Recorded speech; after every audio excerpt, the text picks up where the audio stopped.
Hai, hello, salam sejahtera Malaysia. Selamat datang channel Fels Lifestyle. Terima kasih kerana terus setia dan terus bersama di dalam channel ini. Ada satu kejutan besar untuk seluruh rakyat Malaysia, terutamanya di negeri di bawah Bayu ataupun di negeri Sabah. Berita mendukacitakan.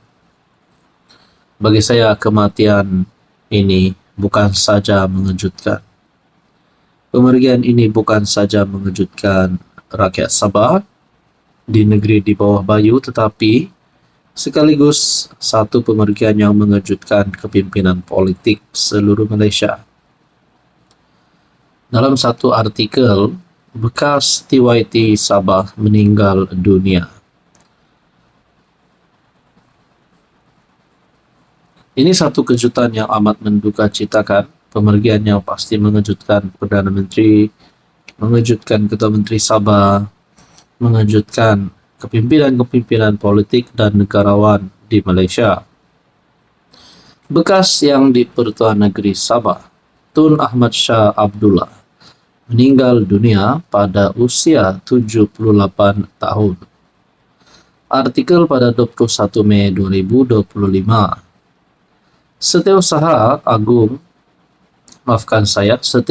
Kerajaan Negeri Sabah, Datuk Seri Safar Untung, dalam kenyataan berkata, Allahyarham meninggal dunia pada pukul 8.45 malam Selasa. Allahyarham meninggal dunia di Hospital KPJ di Kota Kinabalu di sisi ahli keluarga. Katanya, Kerajaan Negeri mengumumkan tempoh berkabung rasmi selama 1 hari dan bendera negeri Sabah dikibarkan separuh tiang selama tempoh tersebut. Ahmad Shah ialah yang di-Pertuan Negeri ke-9 dan berkhidmat dari 1 Januari 1995 hingga 31 Disember 2002. Jenazah Allahyarham dijangka dibawa ke Masjid Negeri Sabah untuk penghormatan terakhir bermula pukul 10 pagi ini sebelum disolatkan selepas zuhur nanti dan dikebumikan di tanah perkuburan Islam Kampung Hinanam, Laut Sabah. Sumber berita daripada Utusan Malaysia.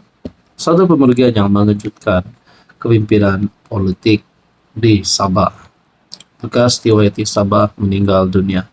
Semoga keluarga diberikan penghiburan dan diberikan kekuatan. Halo semua, salam sejahtera Malaysia. Selamat datang ke channel Fels Lifestyle. Terima kasih kerana terus setia dan terus bersama di dalam channel ini. Saudara-saudara, tuan-tuan dan puan yang saya amat hormati. Sekiranya Rafizi Ramli kalah pada pemilihan Timbalan Presiden PKR kali ini. Sekiranya beliau kalah, saya nak tanya, adakah kem Rafizi, geng Rafizi, rakan-rakan Rafizi akan turut menyertai ke mana hala tuju Rafizi ataupun apa yang akan Rafizi lakukan? Seperti yang kita tahu, Rafizi Ramli akan ada keluarkan kenyataan mahu letak jawatan menteri sekiranya beliau kalah pada pemilihan Timbalan Presiden kali ini. Pada akhirnya, dalam satu artikel yang saya lihat, Nik Nazmi ikut langkah Rafizi untuk letak jawatan. Menteri Sumber Asli dan Kelestarian Alam Nik Nazmi Nik Ahmad enggan mengulas sama ada beliau akan menuruti langkah Menteri Ekonomi Datuk Seri Rafizi Ramli untuk meletakkan jawatan dari jemaah menteri sekiranya tumpas dalam sesi pemilihan PKR di Johor Bahru. Penyandang jawatan Timbalan Presiden, Rafizi sudah pun mengumumkan bahawa akan berundur sekiranya tewas dalam pemilihan. Nik Nazmi yang juga naib Presiden PKR dan anggota kumpulan Hero memilih untuk mengunci mulut Jadi bayangkan saudara-saudara, adakah kalau Rafizi kalah, bukan saja Nick Nazmi yang akan letak jawatan walaupun kita tidak tahu apa jawaban sebenarnya. Mungkinkah ada kem-kem Rafizi yang lain, geng Rafizi yang lain yang juga akan menunjukkan kekecewaan mereka dengan cara mereka pun letak jawatan kah, keluar daripada parti kah. Lebih teruk lagi sekiranya mereka keluar dan lompat kepada pembangkang. Nah, saudara-saudara, ini menjadi pertanyaan dan persoalan. Kita tunggu pemilihan nanti, katanya ringkas, enggan mengulas lanjut. Beliau berkata, demikian pada sidang media selepas melancarkan jawatan kuasa khas konflik manusia gajah. Nick Nazmi telah mengumumkan akan mempertahankan jawatan naib presiden PKR pada 22 April setelah gagal mempertahankan jawatan ketua cabang Setiawangsa. Beliau tewas kepada Aflin Shauki. Rafizi sebelum ini dilaporkan berkata, pengundurannya hanyalah dari barisan jemaah menteri dan tidak melibatkan pengosongan kerusi Parlimen Pandan. Nah, saudara-saudara, Rafizi akhirnya dalam kenyataan dikatakan pengundurannya hanyalah daripada barisan jemaah menteri, bukan melibatkan pengosongan kerusi ahli parlimen beliau. Hai, hello, salam sejahtera Malaysia. Selamat datang ke channel Fels Lifestyle. Terima kasih kerana terus setia dan terus bersama di dalam channel ini.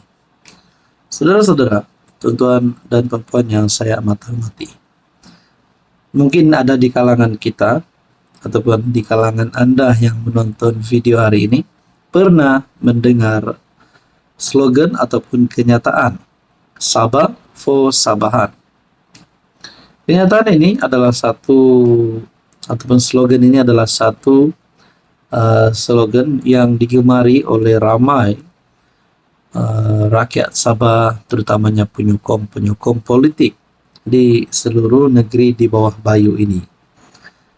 Zahid Hamidi sebagai pengurus CBN ada membuat kenyataan berkaitan slogan Sabah for Sabahan, dan akhirnya Jeffrey Kitingan pun telah memberikan komen padu meresponi kenyataan Zahid Hamidi. Nah, berkaitan dengan slogan ini, saya melihat dalam satu maklumat daripada FB page Sabah Info dengan gambar caption, pada 16 Mei 2025 terkini, Sabah for Sabahan boleh rosakkan keharmonian Semenanjung dan Sabah, kata pemuda BN Selangor. Sentimen Sabah for Sabahan tidak wajar dibiarkan berterusan kerana boleh merosakkan keharmonian antara Semenanjung dan Sabah, kata pemimpin pemuda BN Selangor Muhammad Zafarullah Muhammad Nordin. Katanya sentimen tersebut tidak sihat, disifatkan sebagai retorik politik bertujuan menutup kelemahan pihak yang kononnya mahu bangunkan Sabah. UMNO Barisan Nasional bukan parti Semenanjung semata-mata, bahkan sejak awal lagi melibatkan kepimpinan anak jati Sabah dan Sarawak. Sejak BN bertapak di Sabah, tidak pernah calon luar seperti dari Shah Alam atau Puchong diletakkan bertanding di sini. Semua ketua menteri di era BN adalah anak jati Sabah. Tambahnya, berdasarkan rekod serta fakta, UMNO dan BN telah mengangkat ramai pemimpin dari Sabah menjadi menteri di persekutuan dan berjaya membawa pembangunan dan kemakmuran di Sabah sebelum 2018. Namun, katanya disebabkan kegagalan menguruskan infrastruktur air dan jalan di Sabah yang tidak dapat lagi disorok kini, maka jalan mudah adalah dengan memainkan sentimen Sabah for Sabahan bagi mengalihkan kemarahan rakyat daripada permasalah sebenar.